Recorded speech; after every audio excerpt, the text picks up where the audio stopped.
Welcome to Golf Talk with Tiff. Yes, that's me, Tiff, the lady golf teacher. What I will do here is build belief in you to accomplish your dreams for your golf. I'll be your mentor and give you the skills, strategies, and guidance to make it happen. Tee it high, let it fly. Now let's get into today's episode. Hey there, Tiff here. Welcome to Golf Talk with Tiff. Lovely to have you here. Got a great topic for us to discuss today, and that's expectation.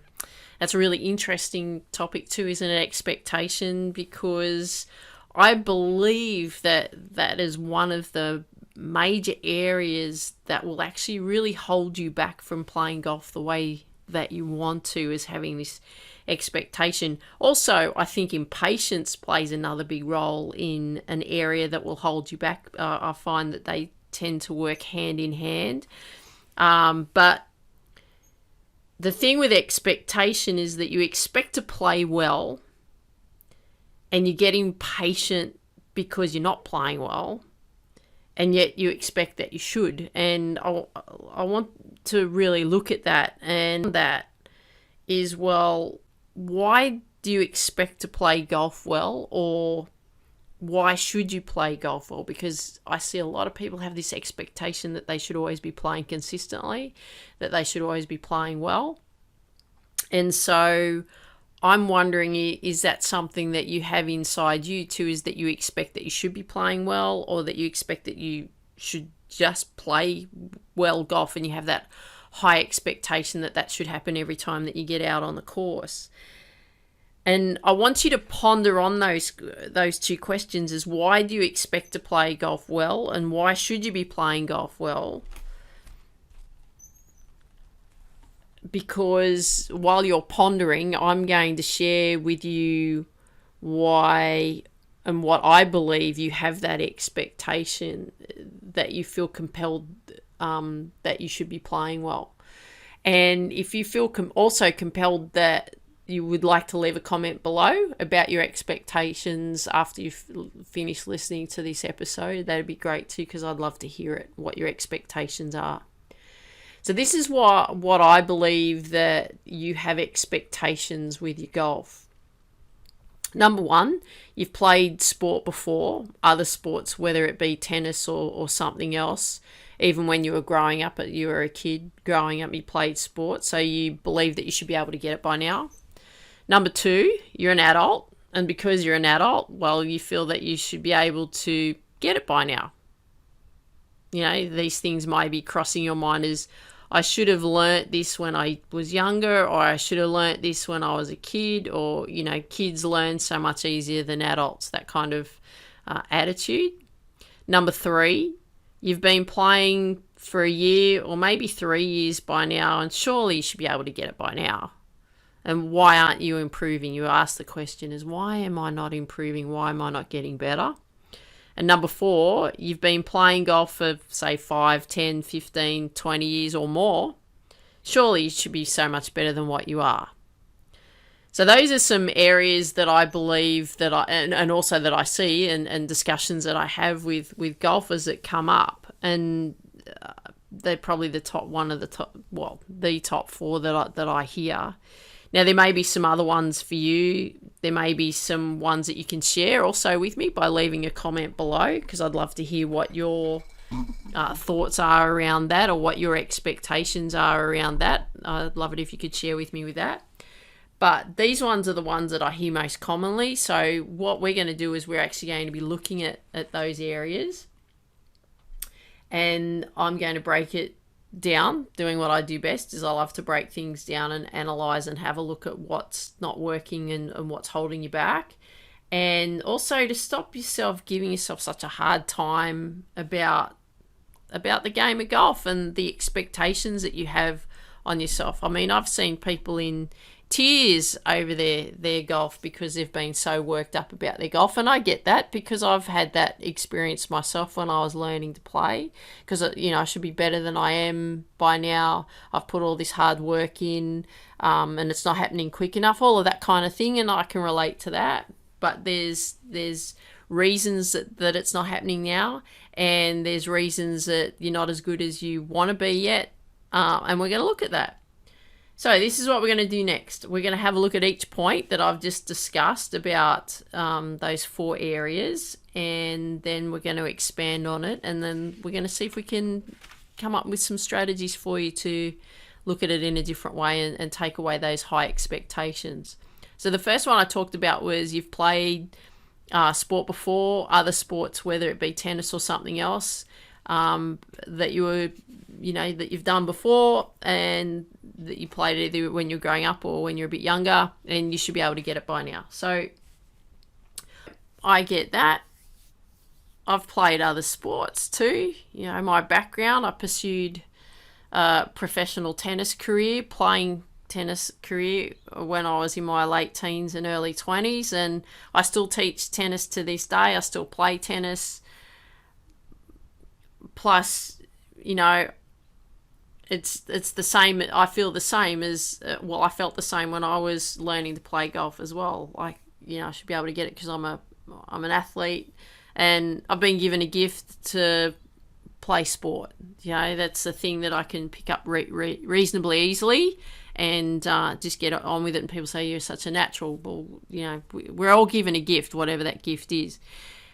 However, golf is not what it appears. It appears to be quite a deceiving game. And if we look at it, it's like, how hard can it be? The ball isn't moving. It's not moving at all, really, is it? It's stationary. And all you have to do is hit it. So how hard could that be?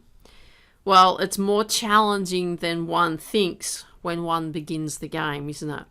So if you think about the golf swing, and it has all these parts to it and all these movements to it, that you have to make the ball travel from a stationary spot to somewhere down towards the flagstick. Well, in order for that to happen, all of these parts and movements, they have to synchronize together. So if they don't synchronize together, and most of all, if the club face is not straight or square at contact, then how are you going to make it go? That's the question, isn't it? How are you going to make it go? So to this I say, don't shake your head at yourself if you make an error when you're playing your shot. Don't give yourself a hard time. Don't expect that you should be able to do it.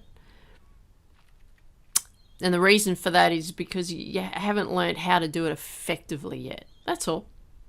So my answer to that is learn how to do it effectively and efficiently so that you can repeat it, and that's that regularity, so that you can make it consistent. That sounds simple, doesn't it? So what have you got to do there? Go and learn how to do it. Do it efficiently. And why I say efficiently is in order for you to be able to repeat it consistently, to get the shots that you want to get out of it, and also have a really good understanding of how you actually want to make the swing work. Because if you have a good understanding how to make the swing work, you can repeat it. But if you don't understand what's going on and you don't know why you are inconsistent, then you have a problem there, okay, and it needs to be rectified. So I'm going to share a story with you about a sports person that I saw come and play golf a few years ago, actually in our first experience of lockdown a couple of years ago, and it was Layne Beachley. So we all know who Layne Beachley is, world champion surfer. Her and her husband Kurt came down and played at where I teach for a round of golf, and off they went and they played. I was really excited, by the way, that especially Layne being there, because I'd read her book and I found it very inspiring, and I could really relate to the lack of confidence and all that kind of thing that she had growing up as an athlete, and I could really relate to that from my own experiences growing up as an athlete as well. So anyway, they went off, they played golf, they came back. I said, how'd you go? And all Layne said was, I played really bad and I didn't play very well. And I said, well, how often have you played? She said, well, I don't. Well, what does that tell you? Right, I didn't say that to her, but I'm saying this to you is, well, what does that tell you? She's world champion surfer in a different sport, right? World champion in a different sport, and hers was surfing, And then she's come to play golf, and she had this expectation that she'd be able to play good, possibly because she's an athlete herself and she expects that should be able to do it. I remember years ago I saw a swimmer, and he went on to, that was the New South Wales Open at the time. It was called a Sydney International tennis tournament out at Homebush, and I saw him play tennis, and I thought, wow, he should stick to the swimming pool. But if you actually look at it, they're an exceptional athlete in their sport, but they go and play another sport and they're going to be different. And the expectation is, because you're an athlete, you expect that you should be able to do it. And so Lane had this expectation that she thought that she should be good at golf. This swimmer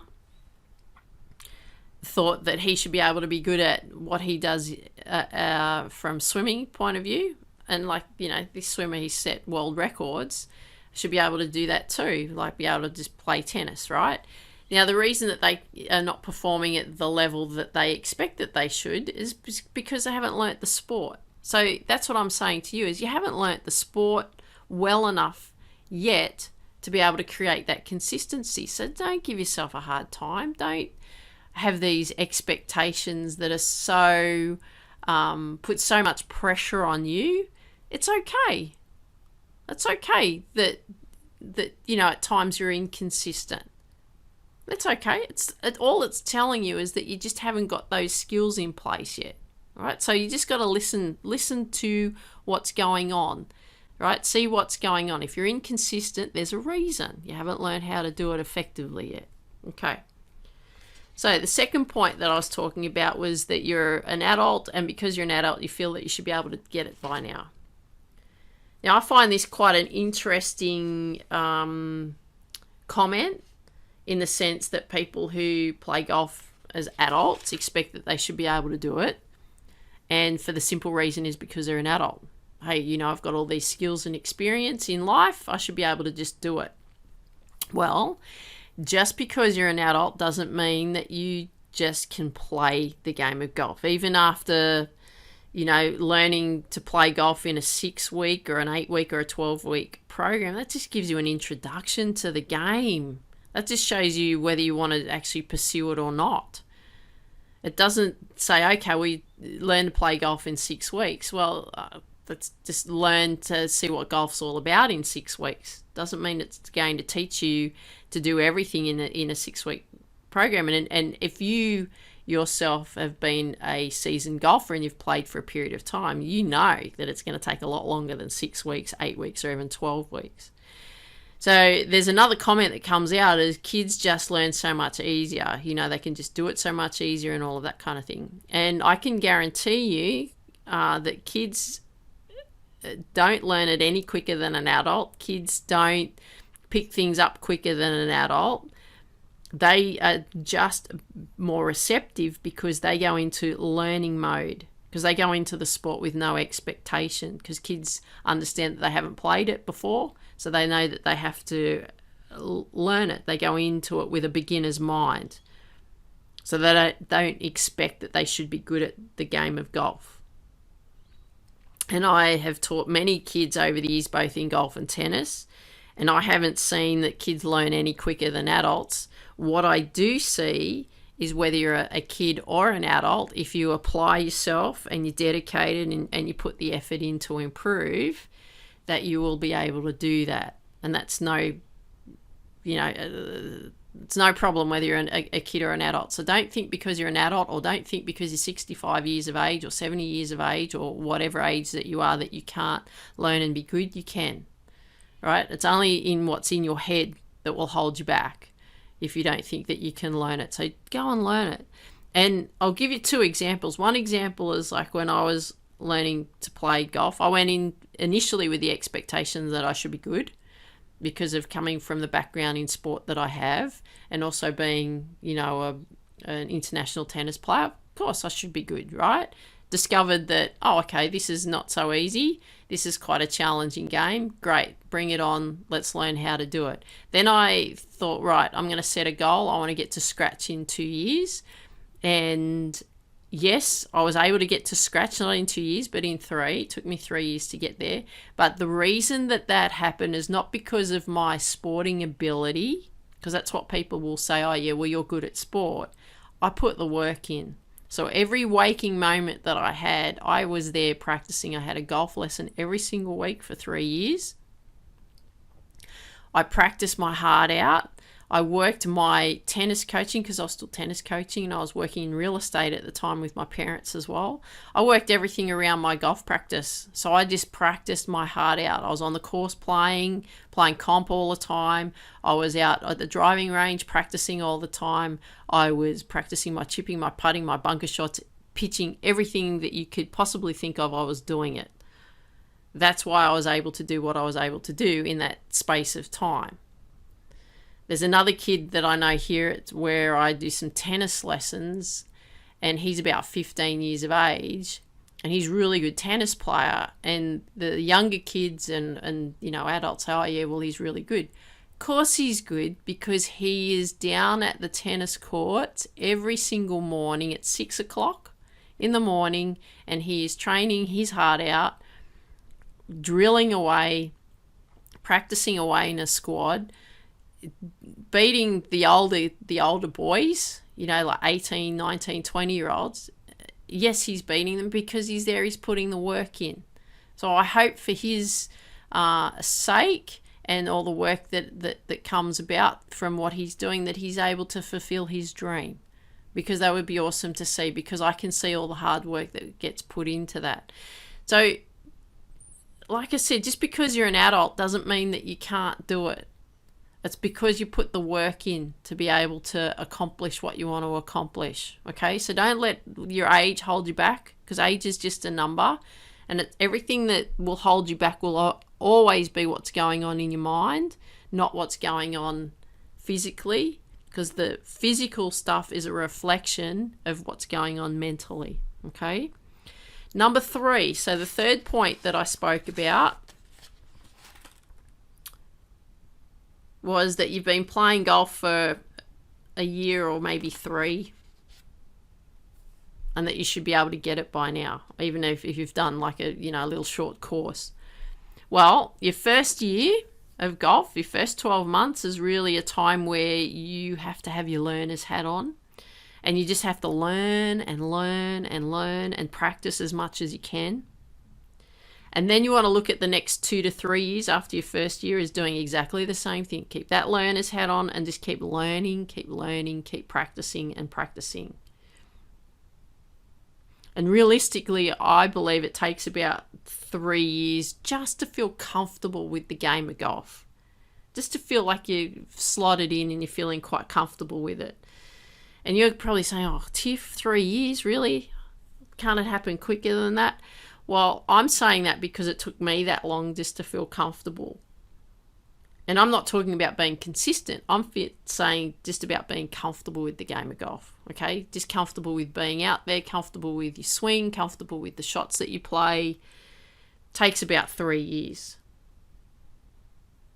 So if you're in that phase of your golf, you're within that first 3 years of learning golf, keep learning, keep practicing, and keep going, okay?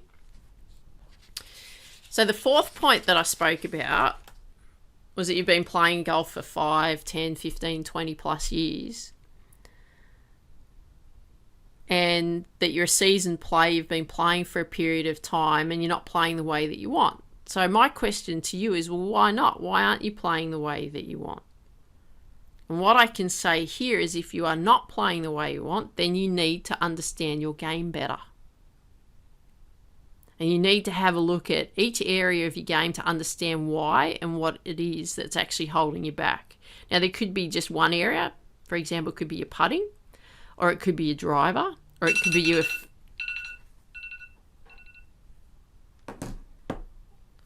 Or it could... Then you need to understand your game better. You need to have a look at each area of your game to understand why and what is actually holding you back. So there could be just one area, for example, your putting or your driver or your fairway shots. Or it could be a long list.